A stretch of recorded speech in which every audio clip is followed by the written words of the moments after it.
Emma, I think I did a mistake. Oh, Jack, you just did it again. You made a mistake. In the Brave English podcast, we don't just do English, we make progress. See, this is exactly why we are here today. Welcome, everyone. I'm Jack, the guy who isn't afraid to trip over his own tongue. And I'm Emma. Today, we're untangling the biggest knot for English learners, do versus make. So, grab your coffee, I just made a fresh pot, and let's get brave. Okay, Jack, let's start with the golden rule. We use make when we create something new, a result you can see, touch, or hear. We use do for jobs, tasks, and repetitive activities. Like a factory, make, versus an office, do. Spot on. Let's test your logic with some make examples. Imagine my grandmother is in the kitchen making a delicious chocolate cake. Wait, why isn't she doing the cake? She's working hard. Because she started with flour, eggs, and sugar, and now she has a new object, a cake. She created it. Okay, I get it. So the carpenter who is making a beautiful wooden table is a make guy too. Exactly. He transformed raw wood into furniture. That's a clear result. But what about a grocery list? I'm just writing. Why do I make a list? Think about it. Before you started, you had a blank paper. After you finished, you produced a document. That paper is your result. Ah, like when you tell me to stop making too much noise. Precisely. Your voice is producing sound waves. You're creating a headache for me. Fair enough. And I guess tech companies are making new smartphones because it's a physical product. Exactly. Whether it's making a dress from fabric or making a quick phone call to create a connection, it's all about the output. Okay, I'm a creator. Now let's talk about do. Is this for when I'm just busy? Sort of. Do is for the process. No new object is created, you're just performing an action. Like doing my homework? Yes, you aren't creating the homework, you are just performing the task your teacher gave you. So if I do you a huge favor, I'm not building a favor in a workshop. No, Jack, you're just performing an act of kindness. What about business? We say a company does business in Dubai. Because business is an ongoing activity. It's a process of buying, selling, and talking. It's not one single physical thing you can hold.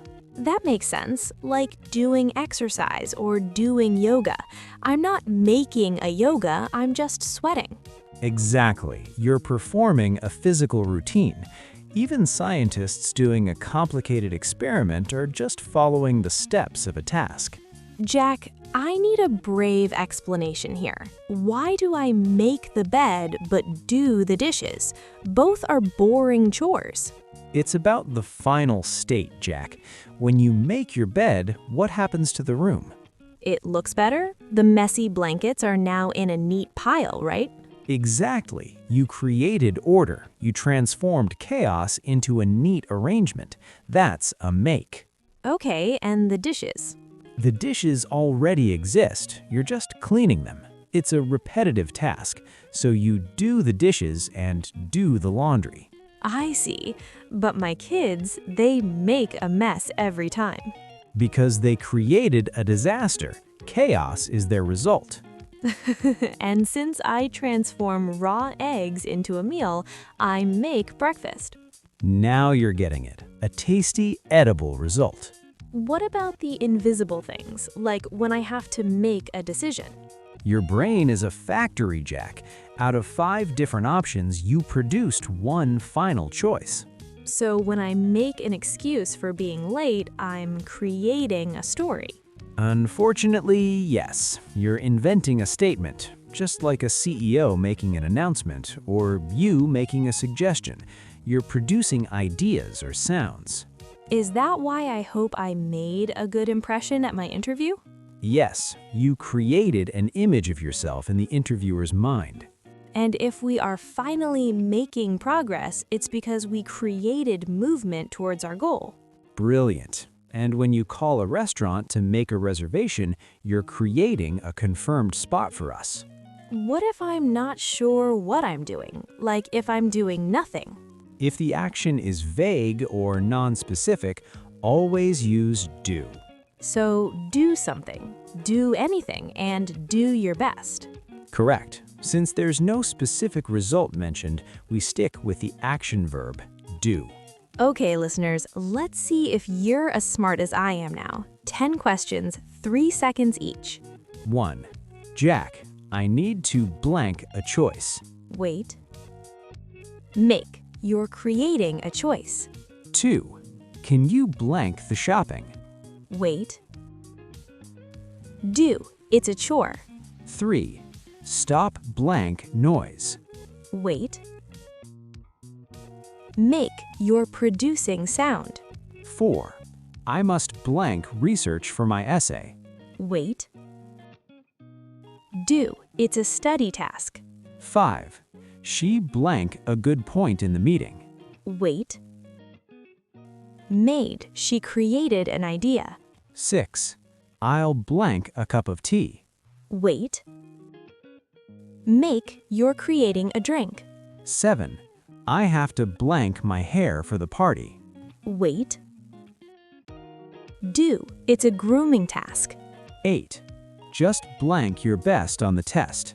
Wait. Do. General effort. 9. Let's blank a plan for the trip. Wait. Make. Building a schedule. 10. He is blank a lot of money lately. Wait. Making. Producing profit.